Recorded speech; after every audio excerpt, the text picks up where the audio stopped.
All right, we're back against all odds. You know, we just got through June, and that's half the year. My God, we're more than halfway through this year. And everywhere I go, people are asking, what was Harry's worst take? There's just been so many bad takes on Against All Odds. But what was his worst take for the first half of 2022? This one that's favored has been a take for many, many years, but he reintroduced us to Derek Jeter's hits were bogus, even odds.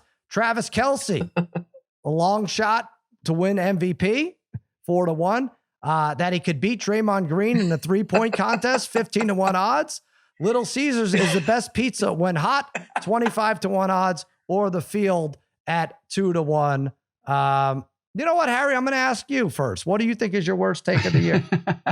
Well, I'm still backing number 1 and number 2. I mean, number 4 you backed off on I'm a couple. Still backing those. I mean, Kelce again. You know, my point again. Just before I get to who I really think, my point was Hill is gone. Maybe if Kansas City's 9-1, and Kelce has great stats, and Mahomes gets hurt, and then the backup comes in, and they still win the West, and he's still got unbelievable stats. Harry. Better than Hill. Better than Hill next year. He can be considered. Like Absolutely. It's a million at to 200-1. At 200-1, I'm not giving up on that one. So he's going to do this without Mahomes.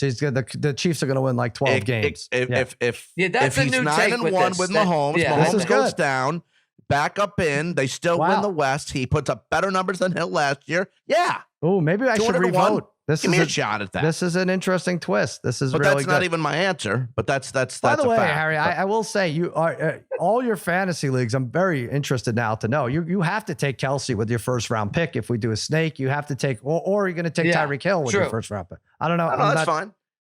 What's fine? Which way are you going to go? I'd probably go Kelce. I want Kelce to be MVP. Good. Let's do it. That's good. I want at least there to be. Yeah. So anyways. Obviously, it's number 3 here, though. I'm taking Draymond Green at 15-1. I can beat him in a 3-point contest. Listen, honestly, I don't care. We do a real 3-point shooting contest. The ball's where they're at. I am a 160 favorite. I'll take 15-1. I'm a 160 favorite. Why? In your head, you're a 160 favorite? From the top of the key to the left and to the right. Those are my sweet spots. That's where I can't miss. So basically from anywhere. Your sweet spots from everywhere. Draymond can't make them from anywhere. I can. I'm a 160 favorite. You're not under. You're a friggin' delusional.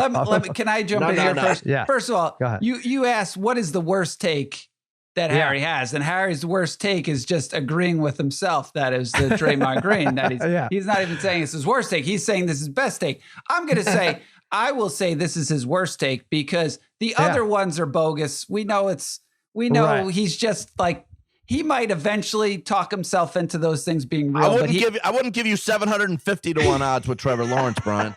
Harry, he didn't take Christian Kirk for MVP. It's not like any Jaguar. He took one of the 32 starting quarterbacks. And Travis Kelce is just another receiver in the NFL? No, he's not. He's a tight end, which you keep getting wrong, which is interesting. Receiver. He catches the ball. That's a pass catcher. That's what we call it. You know what I'm saying again for the second time. You know what I'm saying. Go ahead. I don't know what you're saying. You think you could beat Draymond Green? You're wearing a Christmas shirt in July. Why should we take you serious? That's why I'm saying Get Jimmy to hook it up. Well, I do think we need to do this because that's why I think this is personally his worst take just because he believes it so much and he's putting himself as the favorite. It would be okay if he said it would be okay if he said I'm a slight underdog, but if I had all his shots in the NBA finals, I would have made more. He has to realize the NBA 3 is a little bit further back. These guys might still like Draymond. Who knows? I mean, all honesty, I don't know. I see him in warmups. He's barely shoots. I'll tell you what, Darren's a 220 favorite over Draymond in my book.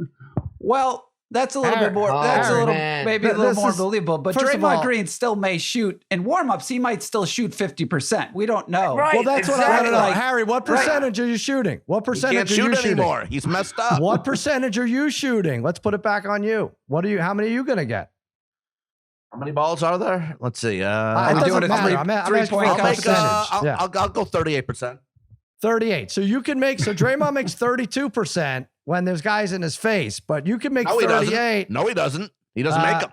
Yes, he does. He's a 32% 3-point shooter. He does. I can pull it up. I don't know what I want to tell you. He's got a much bigger sample size than you do. He is 32%. Takes a 3 with a guy in his face though.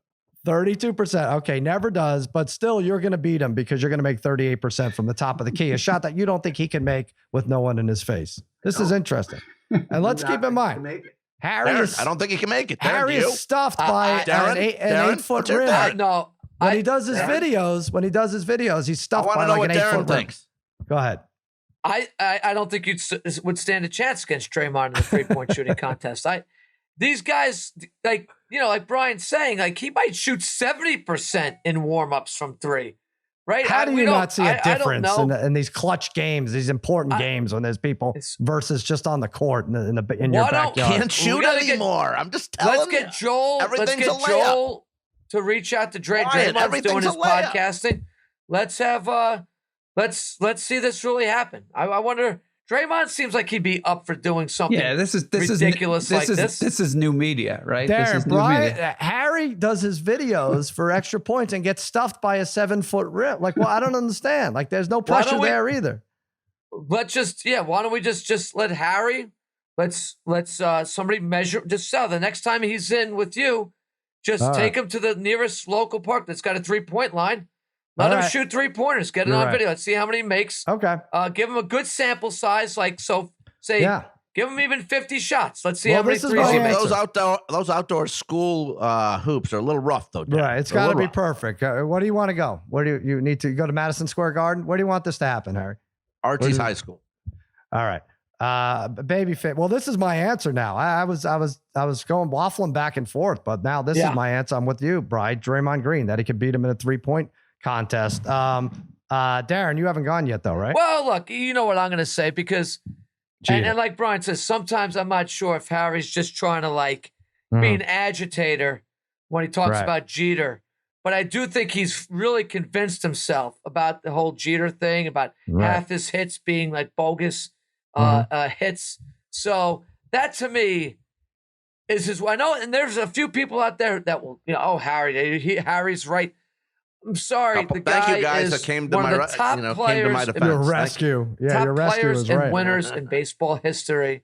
Yeah. It's a jealousy thing for Harry when it comes to Jeter. Because when Harry played softball with us once in a doubleheader, he was 0 for 8 in slow pitch softball.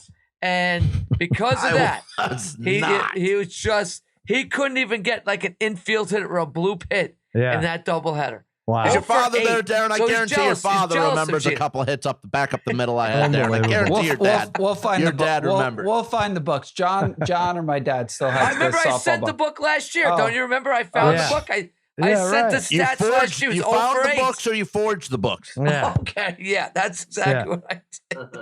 He has infield power. Oh, man. All right, babyface. What am I missing? What am I missing with this? My God. I mean, this whole thing is ironic because Moneyball is actually his nickname for Ken. So, look at the form date. Wow. We did have. I did put this a few hours ago up to a poll. Almost 1,000 people voted. What did they come up with? In just an hour, we've already had 1,000 votes, and. Big super fan of the show. Chris Haynes actually, to me, had a field choice which might be the best, and he said Harry said that Kyrie takes more days off than I do. Ooh, and that is not the best take. Right. But, the winner with 45% is Little Caesars is the best pizza. Wow. Yeah, it's garbage. Yeah, of course. Yeah, food really gets when I say people hot, going. I mean immediately. It's so dumb. Gotta have it. These are not Krispy Kreme donuts. It's freaking pizza. Everything's coming out of an oven. It's a little different. Little Caesars is good because their ovens are hot. What does that mean? I'm trying to look at. Yeah, that had 45%. Beating Dre in threes is 23%, and then Jeter's hits and Kelce good MVP value tied with 16%. Some people are saying hardest poll choice I've made in 2022. Kelce. Topic was long shot, so at 200 to 1, no, I'm taking I wrote long shot. I said long shot. Yeah, it just doesn't have a chance. I have it in the question. I have long shot. So good. I understand. Yeah. The best part is there's still 6 more months of more takes to come. So we have plenty of time for this year. The Mets are winning the World Series there. Whatever.